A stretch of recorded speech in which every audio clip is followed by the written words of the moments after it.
दो जासूस आतंकवादी भारत की जानकारी देते हुए पकड़े गए।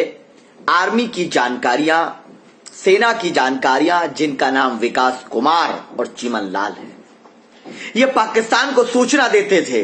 ये गद्दार, ये वही उन्हीं के नक्शे कदम पे चलने वाले जो अंग्रेजों से गद्दारी करने वाले लोग थे, उन्हीं के नक्शे कदम पे चलने वाले लोग चिमन लाल और विकास कुमार पाकिस्तान को सूचना देते थे। लेकिन ना तो पूछता है भारत वाला चिल्लाया, ना आर पार हुआ, ना दंगल हुआ, और ना ये गोदी मीडिया ने उस मुद्दे को टीवी पर लाकर प्राइम टाइम डिबेट किया। शायद इसलिए कि इनका नाम विकास कुमार या चिमन लाल था, मुसलमान नहीं। अगर मुसलमान होते तो आतंकवादी आतंकवादी कह करके पूरे देश में, पूरे समाज में जहर घोलने का, उन गद्दारों के नाम पर पूरी देश को की कौम को एक तरह बदनाम करने का षड्यंत्र रचा जा रहा होता। लेकिन यह खबर सिर्फ और सिर्फ बहुत बारीक सी लाइन में चला करके जिम्मेदारी से भाग गए, क्योंकि यही परेशानी है। और फिर कल को कहते हैं कि हर आतंकवादी मुसलमान क्यों होता है। हर आतंकवादी मुसलमान नहीं होता, बल्कि मुसलमान अपराधी को मुसलमान से जोड़ दिया जाता है। और अगर अपराधी या किसी भी तरह का अपराधी दूसरे धर्म जाति का है तो उसको जाति और धर्म से नहीं जोड़ा जाता। इसीलिए कहते हैं, पहले ध्रुव सक्सेना जो मध्य प्रदेश के चीफ मिनिस्टर का आईटी सेल देखता था, वो पाकिस्तान को सूचना देते हुए पकड़ा गया था।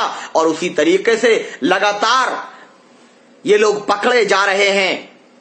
तो इससे प्रमाणित ये होता कि आतंकवाद का कोई धर्म नहीं होता, लेकिन ये वर्ग विशेष के लोग मुसलमानों को बदनाम करने के लिए एक षड्यंत्र रचते हैं कि ये लोग आतंकवादी। अरे बताइए भैया, नथुराम गोडसे मुसलमान नहीं था।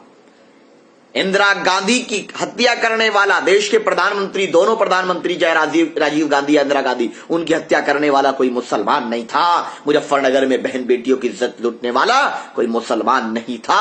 गुजरात के अंदर मासूमों की हत्या का जिम्मेदार कौन था?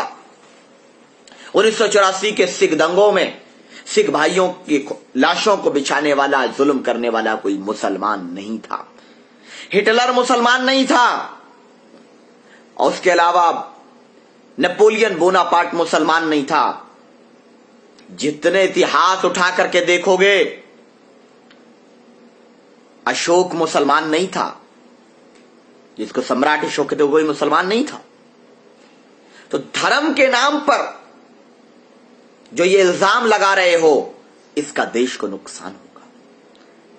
हमने कभी आतंकवाद का समर्थन नहीं किया, लेकिन ये बात कहते हैं कि आतंकवाद के नाम पर अगर मासूमों पर अत्याचार होगा, बेगुनाहों को पकड़ा जाएगा। एनआईए उठाती है और पता चला 15 साल बाद कोई आमिर नाम का लड़का को कहा जाता है, कोर्ट बरी कर देता है, लेकिन उसकी जिंदगी कौन लौटा करके दे गया। और दूसरी तरफ जब आतंकवाद का आरोप साध्वी प्रज्ञा पर लगता है, जब मालेगांव के बम धमाकों के ताल्लुक से, तो उसको गिफ्ट में सांसद का, पार्लियामेंट का टिकट दिया जाता है और वो सांसद में बैठी है।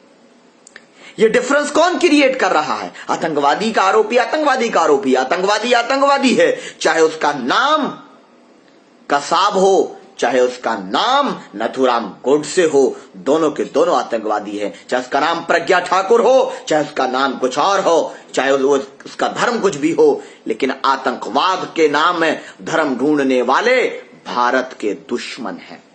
ये रेडिकलाइजेशन फैला करके पाकिस्तान या दूसरे दुश्मन देशों के एजेंडे को पूरा करते हैं। हम ये मांग करते हैं लोगों से, साथियों से, कि ये खबर मीडिया ने नहीं चलाई, लेकिन आप जनता तक पहुंचाएं कि आईएसआई को जानकारी देते हुए दो आतंकवादी, में कहूंगा गद्दार, विकास कुमार और चिमन लाल को पकड़ा गया है। ये लोग देश के नाम पर कलंक हैं, खाते यहां का हैं और गाते पाकिस्तान का हैं। कहे, मैं सुनना चाहता हूं उसके चीखने वाले, टीवी पर चीखने वाले एंकरों की जबान से ये शब्द कि ये गद्दार है, और उनके परिवार और सब लोगों पर जैसे सवाल दूसरों से किया जाते हैं, पूरी जाकर के घेर लिया जाता है कि ये जांच होगी और इसके संबंध वहां से, ये कहां से पढ़ा था। ये भी पता लगा लेते ना कि ये कहां से पढ़ा था, किस संगठन से जुड़ा था। सारी जानकारियां इसकी निकालने की हिम्मत और ये खबर चलाने की हिम्मत है तो करिए। लेकिन हम ये कहते हैं न हिंदू बुरा है न मुसलमान बुरा है, जो बुरा उतर आए बुराई पर वो इंसान बुरा है। हर भारत का देशवासी संविधान की रक्षा में मजबूती से खड़ा है। जय हिंद।